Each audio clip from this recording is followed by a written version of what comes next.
If I ask the average player, what is good spacing? This is probably what they'll say. Well, good spacing is when you're playing close together with a teammate, so you can quickly trade them if they get killed, and you play far enough apart from your teammate so you don't get in their way.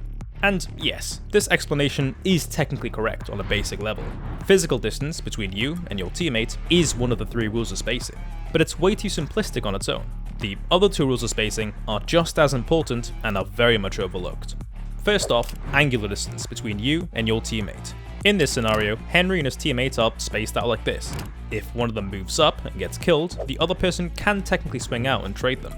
In other words, the physical distance between Henry and his teammates isn't really an issue. The issue is that they're increasing the odds of getting collated by standing in a straight line from the enemy's perspective. Their angular distance is too small. But what if they space themselves like this instead? They're still distanced just as far apart as before, but now they've increased their angular distance too, drastically reducing the chance of a collat, flick, or lucky spray. And lastly, there's what we call the crossover distance between you and your teammate.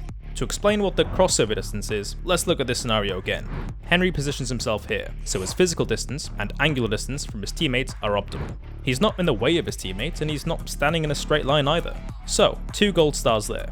However, he is still too far away from the crossover line of his teammate. Basically, the line between his teammate and the enemy during their gunfight. The line that you need to cross to trade them. And because of the way that angles work, standing close to the pivot point of the engagement allows you to swing out faster onto the crossover line if the enemy tries to get back behind cover. Remember, we want to make sure to trade our teammates as fast as possible before the enemy has a chance to recover from the engagement. The ideal trade occurs when the enemy is still trying to reset from the previous gunfight. So, you need to be physically close not just to your teammate, but specifically the crossover point of your teammate and the enemy to swing out and trade quickly. With these 3 rules of spacing in mind, we can imagine a sort of golden zone of spacing between you and your teammates. With more and more practice and post-game reflection, you'll begin to intuitively see this golden zone in games, and will be able to instinctively position yourself around it. Keep in mind though that these zones are not static. They shift, morph, and update in real time, depending on stuff like the cover around you, enemy movements, utility use, and so on. So, we've maximized the physical space between us, we've optimized the angular distance between us, and we're perfectly positioned around the crossover distance too. Despite all this though, it still doesn't feel like our overall positioning is perfect, yet. Something still feels kinda off, and this starts to become more obvious when we zoom out a little. So far, we've thought of spacing very much in the micro sense. We've only really looked at our spacing in relation to one teammate. But just as, if not more crucial, is positioning ourselves around the overall objective and potential enemy positions. Instead of blindly following your teammate just so you can be in their golden zone, both of you should be ideally doing something distinct and useful for the team. In fact, you can think of this as a secret 4th rule of spacing. Players should be spaced in a way where they can all maximize their contribution towards the current objective. For example, if your teammate is moving up for map control, you'll drone ahead. If they're watching angle A, you'll watch angle B, and so on. This is called a buddy system. Instead of doing the exact same thing or watching the same angle together, you should position yourselves more efficiently and divide the work that each person has to do. Take advantage of the fact that you're 2 separate players, and like we said before, hold different angles, use different utility, and fulfill your specific role in the team without tunnel visioning on your teammate. Zooming further out, realize that it's not just about spacing within a buddy system either, but also spacing between them. Henry could technically be doing a good job with just the first 3 rules of spacing, while completely ignoring his other teammates or the objective.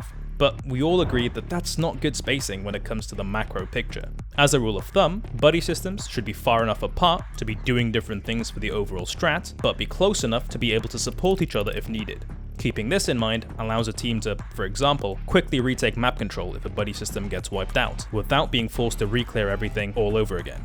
Okay, zooming back in, remember that even in a buddy system, different players have different responsibilities in different scenarios. For example, if you're behind a teammate, you need to realize that they can't see what you're doing or holding, while you can. So, it's your responsibility to, for example, stop watching the same angle and watch their secondary angles. On the other hand, if your teammate is zooming ahead of you with no chance of being traded, that's not your fault. This time, it's their responsibility to slow down into the golden zone. If the person behind you has the burden of trading you, then you have the burden of giving them the best chance to trade you. There are natural points in the map where it makes sense to stop for a moment and to check and adjust your spacing, before you cross a corner for example, or before you enter a new room. The player going first can check their minimap, while the person behind can use this checkpoint to catch up or adjust their position. This is how you should be thinking about spacing in real games. Instead of clogging up your concentration and thinking about spacing every single second of the round, use these logical moments to reevaluate your positioning instead.